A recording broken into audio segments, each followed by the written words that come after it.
বিচার পায়নি এখনো 26,000 চাকরিহারা শিক্ষক শিক্ষিকারা, অথচ চাকরি চোরের আবার জামিন হয়ে গেল।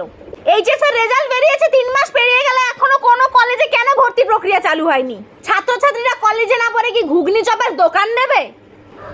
নমস্কার, আমি টুম্পা। দেখুন বাংলায় শিক্ষা ব্যবস্থার অবস্থা। 3 মাস পেরিয়ে গেছে, এইচএস এর রেজাল্ট দিয়েছে, অথচ কোনো কলেজে এখনো ভর্তির প্রক্রিয়া চালু হয়নি। এই নিয়ে আন্দোলনে নেমেছে এবিভিপি। তাই আজকে বিকাশ ভবনে আন্দোলনের ওখান থেকে কেন্দ্রীয় কার্য সমিতির সদস্য শুভব্রত দাদা সহ আরো 17 জন ছাত্র নেতাকে গ্রেপ্তার করে পুলিশ। তাদের দাবি নাকি খুব একটা ভুল ছিল, ছাত্রছাত্রীরা কি এখন পড়াশুনো বাদ দিয়ে কলেজে না পড়ে ওই ঘুগনি আর চপের দোকান দেবে?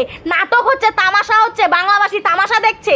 একদিকে 26,000 চাকরিহারা শিক্ষক শিক্ষিকারা এখনো বিচারই পেল না, তারা দিনের পর দিন আন্দোলন করে যাচ্ছে, তাদের ভবিষ্যৎ একেবারে রাক্ষসের মুখে।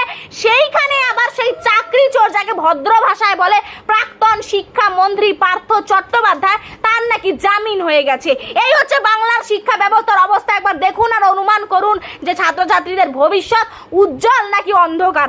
এই এত তামঝামের মধ্যে সবচাইতে যদি কারো কোনো ক্ষতি বেশি হয়ে থাকে, সেটা ছাত্র সমাজের হচ্ছে। বাংলাবাসী আর কবে বুঝবে? এখন তো সবাই বলে মাননীয়ার দোষ। আরে মাননীয়ার দোষ বলে বলে কি কতদিন দায় এড়িয়ে যাবেন আপনারা? এর জন্য বাংলাবাসীও 100% দোষ। মাননীয়া একা দোষী নয় তো, বাংলাবাসীও এর সঙ্গে 100% দোষ। ওই ঘুগনি আর চপের দোকান দেবে নাকি ছাত্রছাত্রীরা পড়াশুনো বাদ দিয়ে দিয়ে?